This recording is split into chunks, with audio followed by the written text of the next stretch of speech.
Bonjour à toutes et à tous.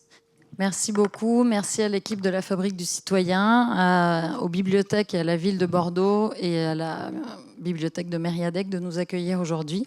Merci à Pascal d'être venu avec nous là aujourd'hui pour nous présenter ton ouvrage, ton travail. Donc moi, j'ai été invitée à modérer cette rencontre. Elle a lieu dans le cadre de la Fabrique du Citoyen, dont le thème est « Nos communs, ceux qui nous lient ».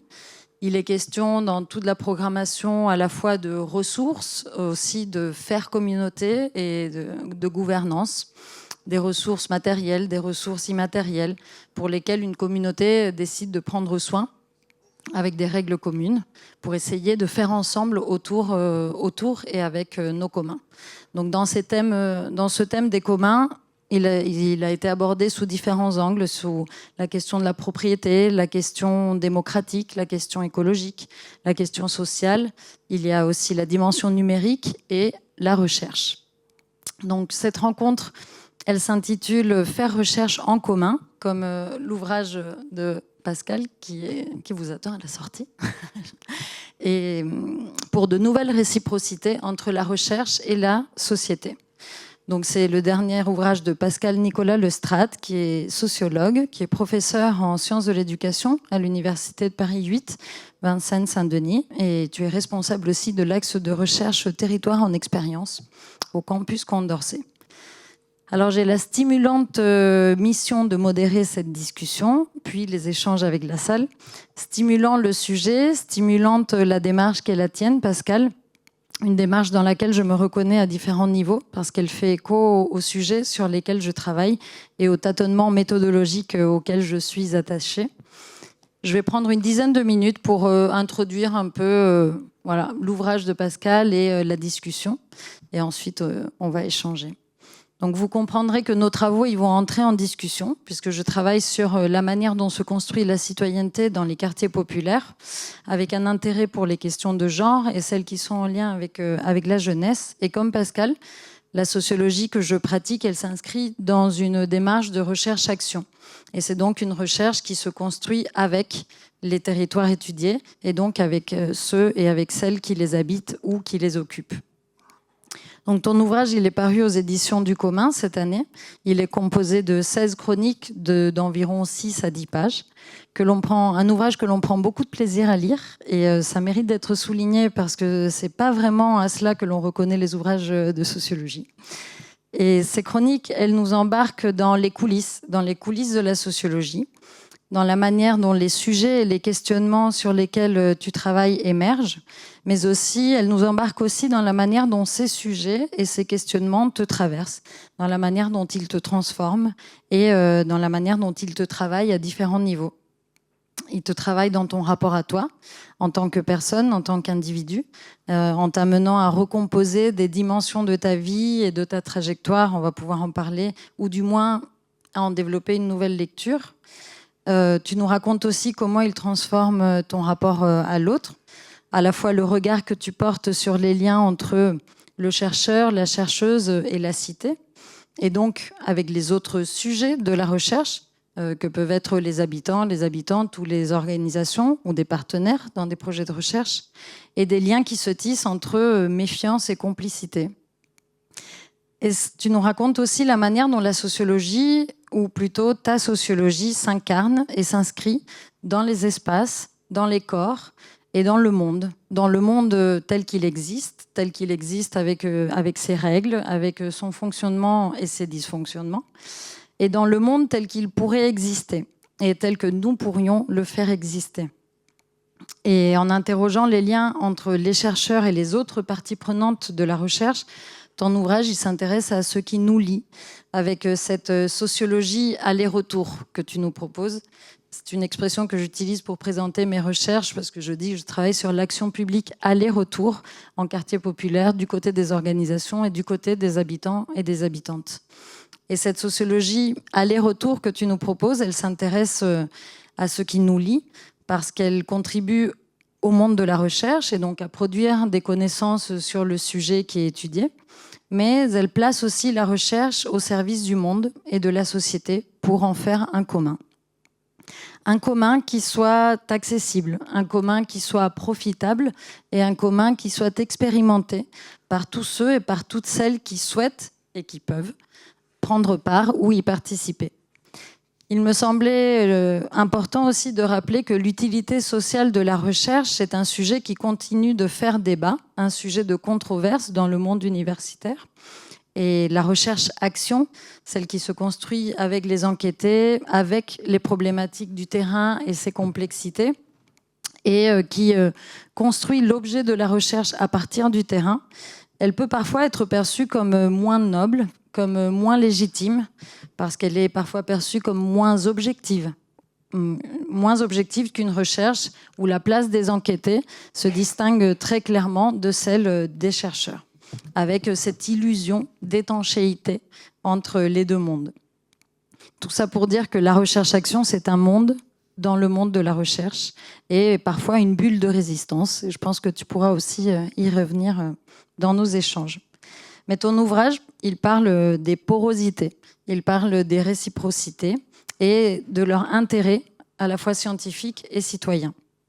Il parle de la sociologie qui étudie le fonctionnement de la société, ses transformations, mais il parle aussi des transformations, il raconte en même temps les transformations de la sociologie et du sociologue au contact du terrain et de la société.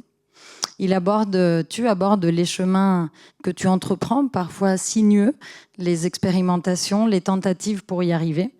Et ça nous ramène à la question des méthodes pour y arriver. Et donc, c'est un sujet qui est abordé tout au long de l'ouvrage. La recherche-action, la recherche-création en collaboration avec des artistes, l'écriture de fanzines, l'utilisation de la photo, la création de collectifs. Alors, je propose de dérouler les choses un peu comme ça, en tirant ces différentes ficelles pour comprendre ensemble ce que faire recherche en commun veut dire et ce que ça implique, voire, tu le formules comme ça, ce que l'on peut espérer d'une recherche en sciences sociales. Dans ton ouvrage, tu défends une recherche ancrée, une recherche enracinée dans la réalité des terrains que l'on étudie et dans lesquels s'engage, tu dis, le chercheur ou la chercheuse. Alors peut-être que tu pourrais commencer par nous raconter les sujets et les territoires sur lesquels et avec lesquels tu travailles, revenir sur ces petits riens qui agissent en intensité, comme tu dis dans ton ouvrage, parce que j'ai l'impression qu'il y a des enjeux démocratiques au sein même de ta propre pratique de la recherche, dans cette volonté de faire recherche en commun. Merci.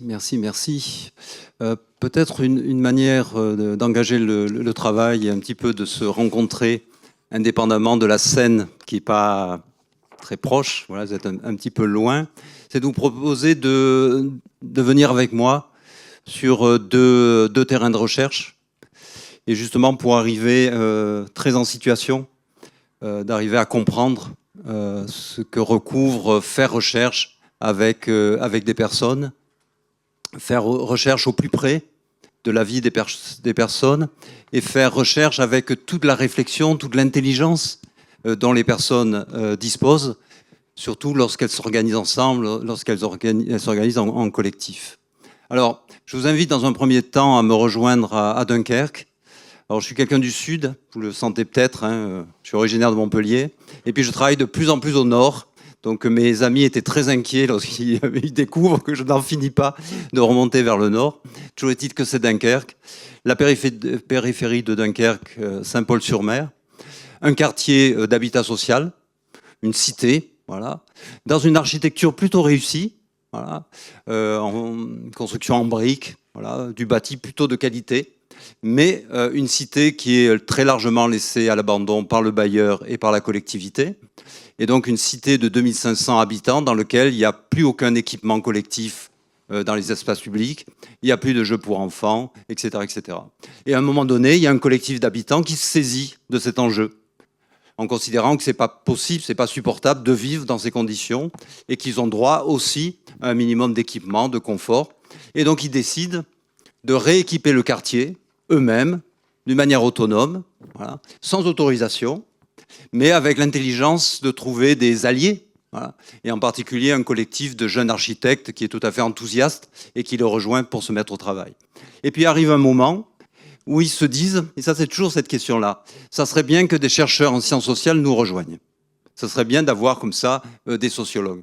Et ça m'intrigue toujours, hein, ce désir de recherche. Alors, il y a peut-être deux choses qui se jouent. Premier aspect, on fait des choses, donc ce collectif fait beaucoup de choses, et comment mettre des mots sur cette expérience? Comment réussir à la caractériser? Comment réussir à la porter, à la défendre? Donc ça, c'est une première dimension. Et deux, ne pas être seul. C'est-à-dire qu'on fait beaucoup de choses, on peut se retrouver isolé en disant mais qu'est-ce qui se passe ailleurs? Comment ça peut rebondir, etc. Et donc souvent on aimerait que des chercheurs nous rejoignent, il y a un petit peu ces différents enjeux. Et donc on rejoint le collectif. Et première chose qu'on fait, eh ben, on s'associe au chantier dans l'espace public de fabrication de bancs, de tables, de barbecue, de jeux pour enfants, etc. Et là, ça me permet peut-être de faire sentir différentes manières de faire recherche. On pourrait proposer des entretiens, dire aux personnes, eh ben voilà, on a trouvé un espace, un bureau, un centre social, est-ce que vous acceptez de venir? Et puis on les reçoit dans ce bureau, et puis on engage un échange, un entretien. Vous sentez bien, là, il y a quelque chose qui se passe. C'est-à-dire, c'est pas leur lieu de vie, c'est un bureau, et donc il y a un côté qui peut être très vite intimidant, et donc la parole ne vient pas si facilement. Nous, on fait un autre choix, c'est d'être avec les personnes dans le chantier, voilà, de partager leur expérience, de partager la vie du chantier, et de venir en discussion avec les personnes au fil de la journée, au fil de l'activité. Et là, on recueille leurs paroles, on recueille leurs propositions, leur imaginaire, etc. Et on le fait en situation. On le fait au plus près de l'expérience qui est vécue. Et je vais vous donner un petit détail pour que vous sentiez bien comment ça se fabrique. Donc vous avez comme ça des chantiers dans l'espace public. On est en train de fabriquer des bancs, etc. Ça s'active. Et puis il y a d'autres habitants qui passent, qui regardent, qui s'arrêtent un peu et qui poursuivent. Donc à un moment, je me décale pour être dans cette périphérie. Et puis il y a un monsieur qui vient et j'ouvre la discussion, j'ouvre la conversation. Et ce monsieur, il me dit deux choses. Il me dit, c'est intéressant, c'est important, mais ce chantier, ça avance pas. Mais ça traîne. Et c'est pas normal, ils auraient déjà dû finir, etc. Et ça m'intrigue. Voilà. Donc il y a un indice, il y a quelque chose qui se passe. Moi, j'appelle ça en sociologie une pratique indiciaire. Il y a un indice. Et tout à coup, je me mets à observer le chantier du point de vue de ses rythmes et de sa temporalité. Et je découvre, j'aurais pu le voir avant, mais je découvre qu'il y a deux rythmes différents. Il y a le moment de la fabrication, et je crois que ça bosse plutôt bien. Alors moi, j'ai jamais fabriqué de banc, donc je n'ai pas beaucoup de repères, mais enfin, je trouve que ça... Et puis, par contre, le chantier s'arrête. Et il s'arrête à deux moments, et très fréquemment, lorsqu'il y a des voisins qui viennent dire bonjour et qui viennent discuter. Deux, le chantier s'arrête quand les enfants déboulent. À la sortie de l'école, tous les gamins arrivent, et donc tout le monde pose les outils, accueille les enfants, et puis on se met au travail avec les enfants, et donc on leur fait découvrir les outils, etc. Je fais une aparté, le chantier n'est pas sécurisé. Tout à coup, les enfants arrivent, on ne va pas cacher les outils, etc. Tout reste en l'état, si ce n'est qu'il y a une attention partagée par tous les adultes quant à la présence des enfants, et sur 3-4 ans, il n'y a jamais eu d'accident. Voilà, c'est intéressant en termes éducatifs, de laisser du possible pour les enfants, pour qu'ils découvrent, pour qu'ils expérimentent, etc. Je reviens au premier point. Le chantier s'arrête, les gens se mettent à discuter. Et nous, on arrive avec cette idée, le chantier, il produit des équipements, mais il produit aussi de l'espace public. Et on poursuit notre boulot de chercheur, ça produit de l'espace public, et ça nous permet de développer quelques idées là-dessus, c'est-à-dire que ça produit de l'espace public parce qu'on fabrique des choses ensemble dans l'espace public. On ne se laisse pas déposséder de cet espace dans lequel on peut travailler en commun. Donc en l'occurrence, ils fabriquent des bancs, ils fabriquent des jeux pour enfants, etc. Mais on peut y fabriquer de la musique, on peut y fabriquer de la convivialité, etc. Donc vous voyez ce cheminement de la recherche, la fabrication de la recherche. On démarre d'une remarque, mais parce qu'on l'entend, on est à cette écoute, ça fait indice, ça suscite notre attention, et à partir de là, on fait notre boulot, on essaie de comprendre, etc. Quand on revient vers les personnes en formulant nos acquis de recherche, les personnes nous disent « ben oui, bien sûr ». Bien sûr, si ce n'est que le bien sûr n'arrive que lorsqu'on a découvert au sens propre, c'est-à-dire levé un petit peu le couvercle pour comprendre ce qui est en train de se passer. Et donc, un de nos apports de la recherche a été de dire, à l'occasion de ce chantier, il y a aussi fabrication d'espaces publics. Et aujourd'hui, on peut s'accorder qu'il y a une dégradation de la conversation publique parce qu'il y a une dégradation de l'espace public et on a besoin de réengager de l'espace public et de le faire par de la fabrication en commun. Est-ce que j'ai le temps de venir sur un deuxième exemple? Ouais. Bah oui. Donc ça, c'était le premier. Deuxième exemple, je vous invite à Saint-Denis. Donc à Saint-Denis, Cité Péry. Alors là, c'est le 93. C'est des grands ensembles, les cités telles qu'on se les représente, hein, ce bâti voilà, qui renvoie une image un petit peu dure. Hein, voilà, et il y a un collectif de femmes. Et ce collectif de femmes se bagarre pendant des années parce qu'elles considèrent qu'ils ont droit aussi à un équipement, et en particulier à un centre social. Des rencontres font que l'idée émerge que ce centre social pourrait être créé sous forme de coopérative. Ce centre social va être créé. La ville de Saint-Denis va jouer le jeu, va mettre à disposition de bâtiments qui est juste à la périphérie de la cité Péry. Et ce centre social va être créé sous forme de coopérative. Ce sera la première fois en France. Habituellement, les centres sociaux sont soit délégations municipales, des services municipaux, soit sous forme associative, donc là, une délégation. Et donc une coopérative. Et une coopérative, c'est intéressant. C'est-à-dire les femmes de Péry sont coopératrices au même titre que la municipalité, au même titre que d'autres acteurs de la ville. Et ça change la donne du point de vue du commun. C'est-à-dire que là, il y a quelque chose d'une tentative égalitaire. Voilà. Et je peux vous assurer qu'elles prennent la parole. Elles se sont battues pendant des années. Lorsqu'elles ont quelque chose à dire, elles le disent. Et elles ont une présence décisive du point de vue du fonctionnement et de l'évolution du centre social. Donc nous, c'est un centre social avec lequel on est en échange depuis longtemps. Et on avait cette idée que ça serait bien qu'il y ait une présence recherche. Voilà. Et donc on a proposé d'y installer une permanence recherche. Il y a d'autres permanences, alors plus graves, plus en urgence, hein, des permanences de droit au logement, des permanences de parentalité, etc. Mais on voulait aussi que la recherche soit une permanence, c'est-à-dire un recours possible, une disponibilité. Voilà. Et donc on a réussi à l'installer. Alors, quelle forme ça prend? On se retrouve toutes les 3 semaines, donc une régularité, dans le centre social. On se retrouve à une dizaine. Voilà. Et on a pris comme premier motif, parce qu'il faut se mettre au travail ensemble, récit de vie, récit de ville. Avec cette idée que parler de la vie, c'est aussi une manière de comprendre ce qu'est la ville. La ville, elle se fait entendre essentiellement par de la communication municipale, par du marketing, de manière assez grandiloquente souvent, en tout cas très bruyante. Mais que la ville, elle se parle, elle s'écrit, elle s'éprouve ailleurs et autrement, à travers toutes ces initiatives, tous ces collectifs. Voilà. Et donc on avait envie de faire exister de manière plus significative toutes ces dynamiques-là. Voilà. Donc récit de vie pour faire récit de ville. Et le premier récit de vie qu'on a fait, c'est celui d'une salle associative. Une salle associative qui, depuis la fin des années 80, fonctionne d'une manière autonome. Autonome de la municipalité, autonome du bailleur. Et en décryptant l'évolution de cette salle, de son activité, on avait une compréhension de la ville, de l'évolution de sa démographie, des enjeux politiques qui se sont posés au moment des émeutes, etc., etc.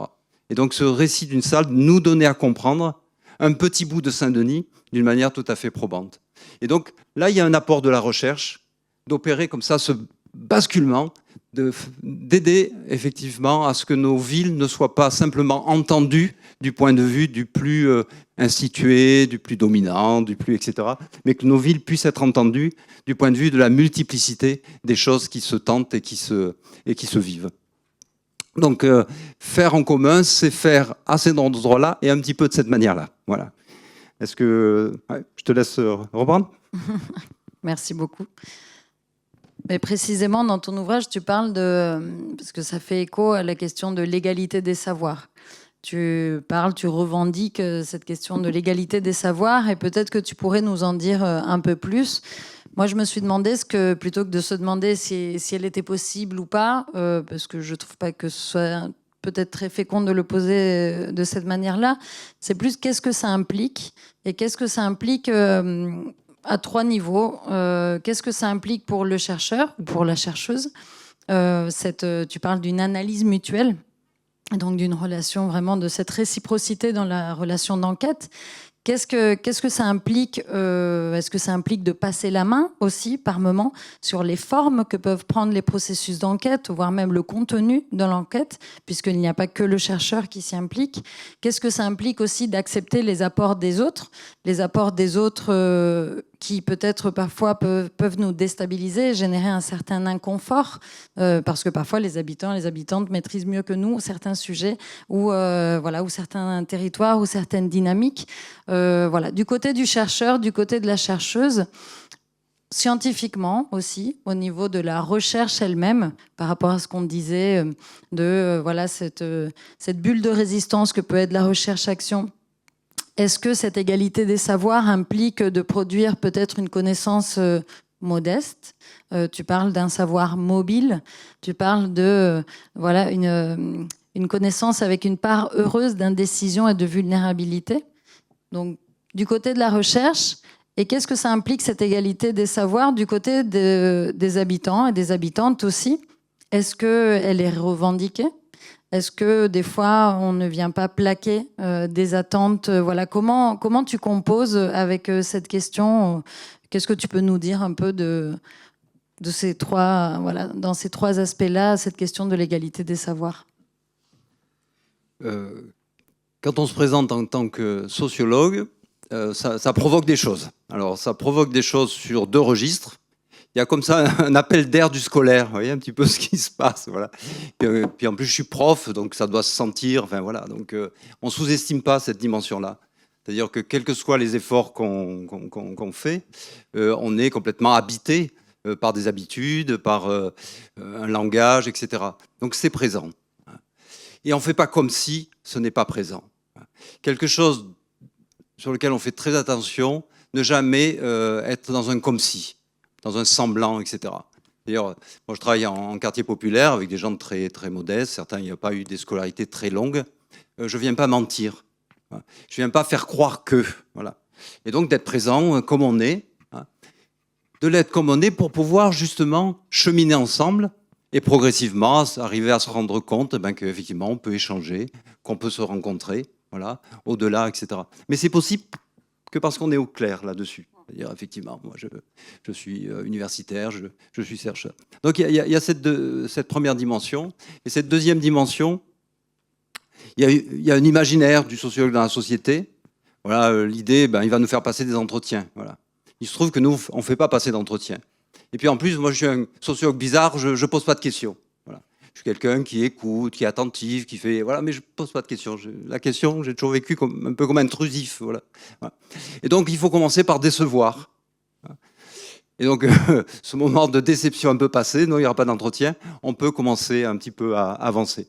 Ce que je veux dire par là, c'est que nos positions, elles peuvent être travaillées, elles peuvent être réfléchies pour bouger dans le cadre de l'interaction. Donc ça, c'est la première idée, c'est d'être très en réflexion sur nos présences et nos implications. Et ça, on peut l'éduquer. Et ça peut être un apport de la recherche. Je crois que c'est profitable à une société de développer cette capacité à réfléchir à nos positions et à nos implications. Ça ferait beaucoup de bien dans certaines institutions s'il y avait cette éducation et cette culture.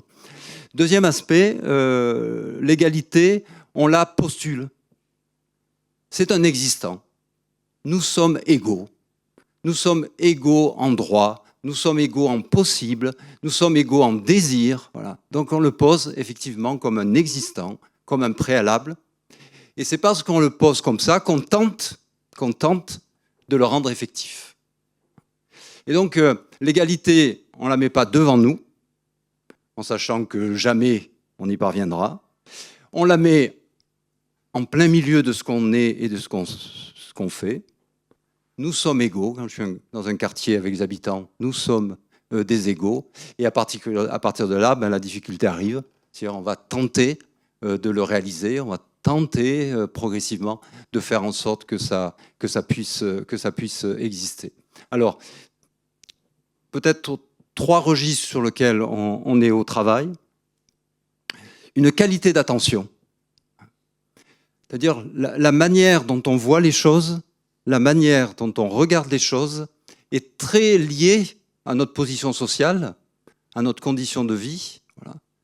Et donc le risque, lorsqu'on est au travail quelque part, c'est de ne voir d'une certaine manière que ce qu'on a l'habitude de voir. Voilà.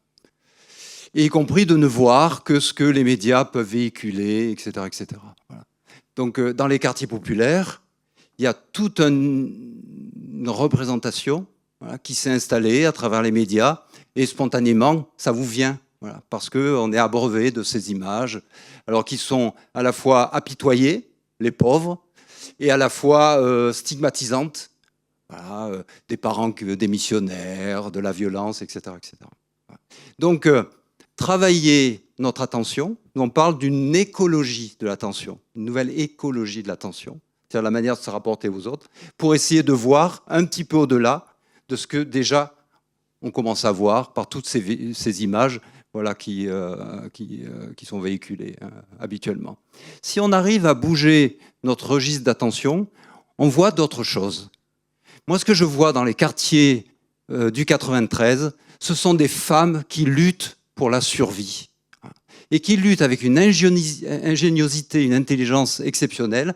Ces femmes voilées s'organisent collectivement et se bagarrent avec beaucoup d'intelligence. Et aujourd'hui, elles sont en train de le faire pour sauver les enfants, tellement le service public de l'éducation s'est affaibli, voire effondré dans le 93. Et la lutte, elle est portée par ces femmes. Donc on peut le voir. Il se trouve que lorsque les médias viennent dans les quartiers, ils ne le voient pas. Donc il y a vraiment une nouvelle écologie de l'attention. Et ce n'est pas faire disparaître les difficultés ou les problèmes. C'est effectivement d'avoir une complexité du regard et de l'écoute. Si cette attention bouge, possiblement la considération va bouger. Je porte attention différemment et peut-être que je vais pouvoir considérer différemment. Voilà.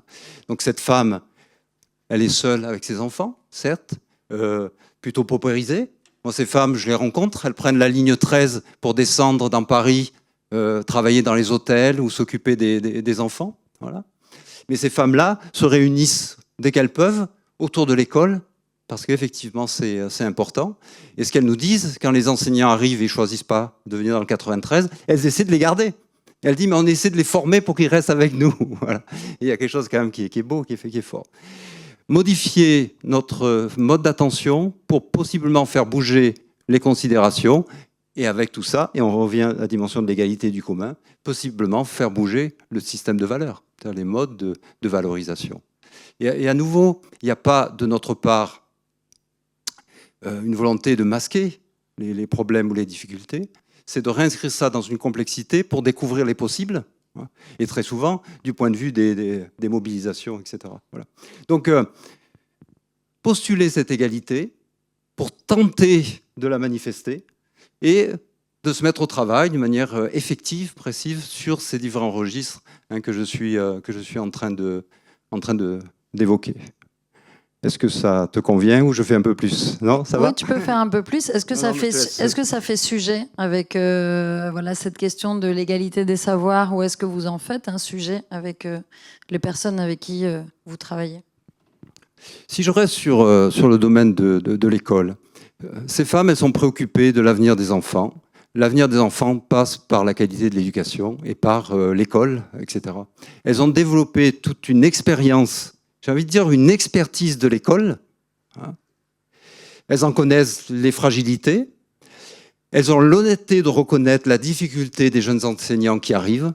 Alors, je vais donner cet exemple-là et il faut réussir à ne pas en rire. Voilà. C'est-à-dire qu'une des femmes me disait, mais on a eu un jeune enseignant, il était un peu désemparé, et il a eu cette formulation, mais qui est aussi très belle. Il dit, mais moi, j'ai pas l'habitude d'enseigner à des enfants noirs et arabes. Et la maman a dit, mais ce sont des enfants. Et on va vous permettre, voilà, etc. Mais derrière les enfants noirs et arabes, c'est des conditions de vie. C'est des expériences de vie qui peuvent être très différentes. Et on peut comprendre qu'un enseignant soit vraiment déstabilisé et mis en difficulté. Donc, reconnaître que ça puisse être déstabilisant pour arriver. Et ces femmes-là, elles ont cette compréhension-là et elles épaulent du mieux possible, en règle générale. Voilà. Donc il n'y a pas de distance avec l'école. Il peut y avoir des maladresses, ça peut ne pas être facile lorsqu'on n'a pas une bonne maîtrise du français, mais il y a une attente très forte par rapport à l'école. Peut-être supérieur à ce que nous, classe plus privilégiée, on peut avoir, quoi, parce que ça passe par là. Autre exemple, sur la période du Covid, les services publics s'arrêtent. Qu'est-ce qui tient? L'entraide dans les quartiers, qui a été effective. Et là, il y a un savoir, c'est-à-dire un savoir de voisinage, un savoir d'entraide collective. Et y compris, il y a un exemple très beau à Saint-Denis où les femmes ont produit un petit journal pour raconter, etc. Donc, notre boulot en tant que chercheur, c'est quand on arrive quelque part, on n'arrive pas dans un désert. On arrive quelque part, on est absolument sûr qu'il y a déjà une grande richesse d'expérience et de savoir. Voilà. Et que ces savoirs-là, il faut les rencontrer. Donc, pour les rencontrer, c'est prendre du temps, accepter d'être surpris. Parfois, il y a comme ça des expériences de savoir, on s'y attend pas, voilà. Et puis, progressivement, de travailler avec les personnes en les considérant du point de vue de leur expérience. Donc, l'image qu'on a, c'est qu'il y a un gisement d'expérience et de savoir, mais de partout, dans nos institutions, dans les quartiers, et que le chercheur en sciences sociales, il n'arrive pas nulle part, il arrive à des endroits qui sont déjà. Donc, mon complice en recherche, Louis Stariski, il a cette image, il dit quand on commence la recherche a déjà commencé. Mais tout simplement parce que les gens y réfléchissent. Voilà. Et qu'il vaut mieux partir de cet existant qui est déjà très dynamisant, plutôt que de faire croire qu'effectivement, on serait ceux qui savent, etc., et puis que les autres seraient démunis et dépourvus. Oui. Oui. Bon, d'abord, je vous remercie. Votre récit est extrêmement limpide pour moi, qui ne suis pas sociologue. Dans le premier exemple, vous donnez des cas mixtes qui s'investissent. Dans le second, vous donnez uniquement des femmes. Il n'y a que les femmes qui s'investissent, donc point d'interrogation. Et ensuite, le travail de recherche-action que vous menez, je trouve que c'est admirable. Déjà, on peut en prendre connaissance. Est-ce qu'on arrive à le faire remonter ça au niveau toujours pareil, au niveau des têtes, la commune, le département, la région, etc. Est-ce que, et comment vous pourriez, ou comment vous faites, comment vous pourriez, enfin bref. Alors sur les personnes avec lesquelles on travaille, sur Dunkerque, c'était plutôt une trajectoire collective d'un ensemble de jeunes. Ouais. Et là, il y a une présence des éducateurs de rue, qui étaient au boulot avec eux depuis longtemps. Ils ont beaucoup espéré. Voilà. Et à un moment donné, ils ont dit, on s'y met. Voilà. Et donc là, on avait plutôt une présence, alors majoritairement masculine, mais pas que. Mais en tout cas, en termes d'âge, plutôt des jeunes. Les plus anciens, peut-être par lassitude, aussi par fatigue. Au début, on regardait ça avec intérêt, un peu avec distance. Et progressivement, ça a embarqué. Voilà, les autres générations. Voilà. Et de cette initiative, comme souvent, d'autres sont apparus. Voilà. Et on peut dire qu'au bout de 3 ans, 4 ans, la dynamique associée assez largement dans le quartier. Le centre social Cité Péry, c'est une histoire de femmes, d'un collectif de femmes, rejoint aujourd'hui par des plus jeunes, hommes ou femmes. Un peu plus absent, c'est les hommes d'âge mûr, voilà, les hommes 40, 60 ans, voilà, qui sont moins présents. Voilà. Donc ça, c'est des questions qu'on rencontre sociologiquement sur les modes d'engagement dans ce type de dynamique. Voilà. Donc nous, on y est attentifs, c'est-à-dire que notre manière de travailler, c'est de travailler au réel, c'est-à-dire effectivement de travailler les personnes qui sont à l'initiative et de voir progressivement comment les choses peuvent aussi bouger et puis se développer. Sur la deuxième partie de votre question, nous, on a un outil, c'est l'écriture. Voilà. Et donc, on écrit. Voilà. Le choix qu'on a fait, il y a 2 choses dans le choix d'écriture. Une écriture en continu. Voilà. C'est-à-dire, on n'attend pas 10 ans avant de sortir un texte. Voilà. Les textes sortent au fur et à mesure. On les diffuse le plus largement possible. Et donc, à Dunkerque, nos textes de recherche, c'est le délégué du préfet au quartier populaire, au quartier prioritaire de la ville, c'est comme ça qu'on dit. C'est lui-même qui nous en a parlé. Il nous a dit, vos textes ont été lus de partout, ouvertement ou pas. Voilà. Là, on fait notre boulot. C'est-à-dire, effectivement, on fait connaître et on fait savoir. ils ne peuvent pas dire que ça n'existe pas. Mais par contre, notre limite, c'est qu'effectivement, après, il faut que la main soit prise par d'autres, que le relais soit pris par ceux, effectivement, qui ont l'engagement dans la vie de la cité, voilà, en tant que militants, en tant qu'associatifs, en tant qu'élus, etc. Voilà. Nous, on contribue à ce que ça soit présent et que ça puisse être connu. Mais on fait beaucoup d'efforts pour que ça le soit, dans la manière d'écrire, dans la manière de diffuser. Et deuxième aspect sur l'écriture, c'est pas parce qu'on travaille avec des personnes qui ne sont pas familières de la recherche qu'on va avoir une écriture moindre, de moindre qualité ou moindre exigence. Voilà. On garde notre exigence de recherche, simplement on s'efforce d'écrire d'une façon qui soit abordable, qui intéresse, etc., etc. Donc notre contribution, elle est là, c'est faire en sorte que ça soit présent. Voilà. Et on fait le maximum d'efforts en ce sens-là. Mais là, vous avez raison, arrive le moment où ça doit être relayé. Ce dont on se rend compte, c'est que les institutions, elles ne sont pas monoblocs. Voilà. Donc, je les critique souvent vertement, mais dans les institutions, il y a des personnes qui ont envie de plutôt bien bosser. Voilà. Et donc, pour le dire, et on formule les choses comme ça, on trouve des complices et on trouve des alliés dans les institutions. Voilà. Et donc, sur Dunkerque, il y a eu des alliés, des complices, qui ont fait que ça a pu se développer. À Saint-Denis, il y a des complices, il y a des alliés. Voilà. Des personnes tout à fait ouvertement, des personnes plus discrètement, mais qui sont des vrais appuis, quoi. Voilà. Donc, la compréhension que j'ai de l'institution est une compréhension un peu différenciée. Voilà. Dans son ensemble, parfois je suis très critique sur les logiques d'une municipalité, mais la logique de mon institution, hein, l'université. Et puis à l'intérieur, parce qu'il y a des gens au travail et des gens qui ont envie de bien faire, quoi. Donc on n'est pas isolé. Voilà. Mais la période est extrêmement difficile. Extrêmement difficile, bien sûr. Bien sûr, bien sûr. Mais on ne lâche pas. Peut-être en réaction aussi à la question, et n'hésitez pas si vous avez des questions ou des commentaires au contraire, ou après. Bon.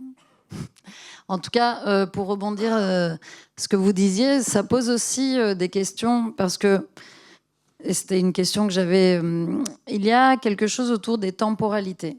Souvent, on a des recherches, de plus en plus d'ailleurs, financées sur projet, avec des durées chaque fois plus courtes. Et ça, c'était une question de, à un moment donné, vous devez aussi, j'imagine, faire des choix. Il y a un choix qui s'opère quand on fait de la recherche-action, c'est soit je dédie mon temps aux restitutions des résultats de la recherche sur le terrain, soit je le dédie à écrire des articles académiques, ou alors j'essaye de faire les deux, mais les temporalités ne sont vraiment pas les mêmes. Comment vous composez avec ça? Comment se pose cette question-là? Parce que la question de comment faire remonter ces résultats, il y a aussi une question de temps. Ça demande du temps. Moi, je sais que j'ai travaillé sur les effets de la pandémie de Covid dans les quartiers populaires de Nouvelle-Aquitaine, à Lormont, et une collègue a mené l'enquête à La Rochelle. Et on a travaillé avec énormément d'associations, d'établissements scolaires, de partenaires, de services de la ville. Et on a énormément restitué ces résultats pour que précisément les organisations puissent se l'approprier. Mais voilà, il y a une question de la temporalité de la recherche par rapport à la temporalité aussi du terrain et des problématiques du terrain qui ne sont pas toujours les mêmes. Et peut-être glisser une question supplémentaire. Tu parlais de l'égalité des savoirs et qu'on la postule dès le départ. Elle est là au départ. Mais est-ce que vous créez les conditions? Parce que ok, on est tous et toutes égaux, égales, mais la prise de parole, l'écriture, voilà, on sait très bien que ce ne sont pas des codes partagés. Donc, comment vous créez les conditions pour que cette égalité des savoirs puisse se produire concrètement et de la manière la plus juste et partagée possible? D'accord. Tu me rappelleras ta deuxième question parce que je vais l'oublier. Donc, je vais rentrer par la première. J'ai une bonne connaissance du temps de l'institution. Voilà. Donc moi, je suis en poste à l'université, j'ai dirigé un laboratoire, et donc j'ai grandement conscience du rythme de l'institution qui a, pour moi, deux caractéristiques. Parfois une langueur, une lenteur, tellement les modes de fonctionnement sont compliqués, les procédures, donc ça n'avance pas. Voilà. Je suis quelqu'un de très impatient, mais j'ai dû faire avec à la direction du laboratoire. Et deux, des temps ratatinés, des temps raccourcis, par ces logiques d'appel d'offres qui fait que presque la recherche devrait être faite avant même qu'on ait eu le temps de la commencer, quoi. Voilà. Parce qu'on on nous finance sur 6 mois, 1 an, 2 ans, etc. Voilà. Donc là, c'est un vrai souci. Avec cette curiosité, je crois, du moment contemporain, c'est que quand on discute avec des collègues en responsabilité, les collègues ont conscience. Et pour autant, on n'arrive pas à faire significativement bouger la situation. J'ai l'impression que c'est caractéristique un petit peu d'ensemble. Notre conception de la recherche, effectivement, s'inscrit dans une temporalité différente. Alors, on a des formulations. Donc, Louis Starisky a cette formulation, je trouve, assez heureuse. Il dit « Nous, on commence sans hypothèse et on termine sans résultat ». Alors, ça nous aide bien quand ils sortent ça. Voilà. Bon. Qu'est-ce qu'il veut dire par là? Il dit on commence sans hypothèse au sens où on ne met pas de préalable trop long. Parfois, pour obtenir des financements, il faut tellement argumenter, tellement développer, que de manière complètement fictive et artificielle, on a l'impression que la recherche est faite. Tellement il faut réussir à convaincre. Voilà. Et donc, dans un geste radicalement inverse, il dit on commence avec rien, comme ça on économise du temps et on est de suite au travail. Et je trouve que c'est assez juste. Et puis on finit sans résultat parce qu'on veut aussi se libérer de cette idéalisation, de cette, donc dans le jargon on dit une réification, voilà, du résultat. Voilà, donc on est assez sûr, et je pourrais l'argumenter, que nos dynamiques de recherche produisent, créent, etc. Mais pour autant, ça ne prend pas la forme du résultat, voilà, parfaitement délimité, parfaitement clair, etc. Voilà. Donc ça, quand tout à l'heure je disais, dans un collectif d'habitants, la recherche fait évoluer l'attention, la manière d'être attentif. Voilà. C'est un registre absolument essentiel du point de vue d'une écologie de vie, des conditions de vie, etc. Pour nous, c'est de l'ordre effectivement d'une création, d'une production de la recherche, mais qui ne prend pas la forme d'un résultat au sens classique. Voilà. Donc, on est sur des temporalités longues. Donc, en termes économiques, en termes financiers, on bricole beaucoup. Alors, moi, j'ai une position particulière. Moi, j'ai un salaire à la fin du mois. Moi, je suis fonctionnaire. Hein, la collectivité me rémunère. Mais par contre, la bagarre que je dois mener, c'est une bagarre en termes de temps. Si je travaille d'une manière classique, telle que mon institution voudrait me faire travailler, je ne mène pas les recherches dont je vous parle. Voilà. Et donc, je suis obligé en permanence de développer une intelligence politique, micropolitique de l'institution pour arriver, moi, à conquérir mon temps. Voilà. Et les jeunes chercheurs avec qui je bosse, Louis Starisky en l'occurrence, ben lui, il bricole quelque chose d'ingénieux. Il a un métier, il est éducateur sportif, métier dans lequel il excelle, je crois. Et donc, du coup, il arrive à cet endroit-là à économiser un peu de temps. Et du coup, il en développe pour son travail de recherche. Donc, on est obligé de construire l'économie temporelle de notre recherche. Et donc, à cet endroit-là, ben, d'être ingénieux, d'être intelligent, d'être voilà, et de beaucoup réfléchir. Voilà. Donc, on peut dire que c'est possible. Par contre, mon regret, mais ça c'est une proposition que je fais, mais je sais qu'elle ne peut pas aboutir. Moi, j'aimerais bien que sous tous les projets de recherche qui sont développés, il y ait une explicitation des conditions effectives de réalisation de la recherche. Avec quoi la recherche a été réalisée? Qui a travaillé? Avec quel financement? La part du travail gratuit, etc. etc. Voilà. Et donc, cette dimension temporelle, c'est vraiment pour nous un enjeu important. Alors, après, ce qui se passe, même si je suis attentif à ne pas tout mêler, c'est que lorsqu'on travaille longuement avec des collectifs, il y a aussi une part de notre vie. Enfin, voilà, il y a... quand je suis à Dunkerque, ça commence, alors c'est des jeunes, bon, on va dire ça commence à 10h, voilà, mais ça termine à minuit. Voilà, et que toute la fin de soirée relève d'une convivialité qui est partie prenante de la dynamique et qui nous fait vivre aussi. Voilà, donc il y a une part aussi qui nous apporte sur le plan de l'existence et de la vie. Mais cette dimension, oui, du temps est une variable. Voilà. Alors sur ta deuxième question que j'ai pas oubliée, tu vois. J'allais te la rappeler. Mais le fait d'avoir dit que je risquais de l'oublier, voilà, ça a permis de la garder en mémoire. Alors, sur ces conditions de l'égalité, c'est vraiment sur aussi la question des supports, de manière très concrète. Comment... voilà. Alors, je vais venir peut-être à un endroit le plus critique, qui est la question de l'écriture. Assez spontanément, on va dire, ben, à cet endroit-là, on n'est pas tous égaux, voilà, toi, tu es chercheur, tu as l'habitude, tu vas écrire, etc. Et que ça ne peut pas nous satisfaire comme situation. Voilà. Mais on ne peut pas rester dans des intentions. Voilà, de dire il faudrait, ça ne produit pas grand-chose. D'ailleurs, donc nous, on fait deux ou trois choses. Un, on fait bouger nos formats d'écriture. Et réellement, c'est-à-dire une écriture, elle n'est pas tenue par un format. Parfois, une phrase peut être décisive, peut être tout à fait essentielle. Des personnes qui ont une formulation comme ça, hein, et cette formulation, elle s'écrit, elle s'inscrit, et ça peut être tout à fait essentiel. Deux, les personnes peuvent avoir des écritures autres.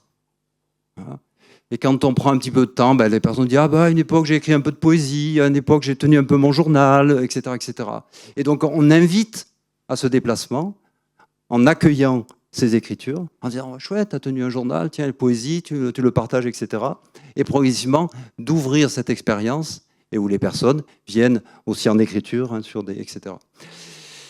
Se défaire voilà, d'images. Voilà. Dans la classe ouvrière, il y a toujours eu des écritures. Donc les historiens le montrent bien parce qu'ils travaillent avec ces écrits, avec ces écritures. Dans les mondes populaires d'aujourd'hui, il y a des écritures aussi. Voilà. Donc c'est différencié, mais à chaque fois, on rencontre des personnes qui écrivent et qui ont cette envie d'écriture. Donc pour nous, pour résumer, c'est de partir de là où en sont les personnes, d'éviter de surenchérir sur les blessures de l'école. Hein. Il faut écrire, et puis voilà, et puis mais non, on ne peut pas, etc. Donc de rencontrer les personnes là où elles sont, et de porter considération à ce qu'elles produisent. Voilà. Et de cette manière-là, mais nous, on doit bouger. Et donc, dans ce souci d'égalité et de réciprocité, le premier qui doit bouger, c'est celui qui est en condition privilégiée ou favorable. C'est à nous de bouger. Et possiblement, les personnes vont pouvoir bouger. Et donc, à Dunkerque, on a introduit, peut-être vous êtes familier avec ce type de format, des fanzines de recherche. Alors, c'est pas pour... voilà. Donc, c'est Louis Stariski qui a eu cette idée absolument géniale. C'est la première fois que des fanzines étaient mobilisés en termes de recherche. Donc on a vraiment exploré, etc. Et l'intérêt du fanzine, c'est qu'il est composite et il peut accueillir une diversité d'écritures. Le fanzine, il peut accueillir une phrase.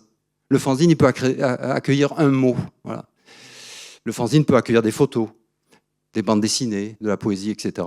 Et puis accueillir nos écrits de recherche. Voilà. Et ça a fonctionné. C'est-à-dire que pendant les temps de chantier dont je vous parlais, le chantier fabriquait aussi des fanzines. Et on avait relevé le défi avec Louis Stariski et mon autre collègue Martine Bodino de faire en sorte que le fanzine soit produit à la fin du chantier. Le chantier avait produit un banc ou plusieurs bancs et le chantier avait produit un fanzine. Voilà. Et donc on le fabriquait concrètement ensemble et donc il était diffusé. Et par rapport à votre question, donc c'est là, tout à l'heure, volontairement, j'ai pas été précis pour pas ouvrir et je l'ouvre maintenant. Lorsque le délégué du préfet au quartier prioritaire de la ville nous a dit ça a été lu partout, ce sont nos fanzines. Les fanzines sont arrivés partout et ont été lus partout. Y compris parce que dans un fanzine, il y a une liberté de ton, il y a une vie démocratique, qu'on a quand même une responsable de la politique de la ville qui a été froissée voilà, de ce qu'elle a pu lire et qui a rompu tous les liens pendant 6 mois. Il me dit, la culture démocratique, voilà. Mais voilà. Et quand je reviens, moi, à l'université, vis-à-vis de mes collègues, il y a un premier niveau de réaction où mes collègues disent « c'est plutôt intéressant que des écrits de recherche soient associés à d'autres écritures voilà, dans le cadre du fanzine ». Donc ça, c'est très bien parce que ça crée les conditions d'une recevabilité. C'est reçu. Moi, je ne veux pas rompre, pour l'instant, avec l'institution telle qu'elle est. On a besoin voilà, de pouvoir y être reconnu pour pouvoir continuer à travailler. Mais moi, je pousse le bouchon plus loin en défendant l'idée que l'écriture de la recherche, c'est le fanzine. Le fanzine, c'est l'écriture de la recherche. Et là, tout à coup, on a une autre conception d'écriture de la recherche qui est plus simplement l'écriture du chercheur, mais effectivement, cette écriture hybride, dans lequel il va y avoir une poésie, dans lequel il va y avoir du visuel, il y a eu des dessins, voilà. Et que notre écriture en tant que chercheur est indissociable de cet ensemble. Et c'est cet ensemble, dans son hybridité, dans son caractère composite, qui écrit la recherche. Et donc pour nous, les fanzines ne sont pas simplement un support dans lequel on publie nos travaux. Le fanzine est véritablement l'écriture de la recherche.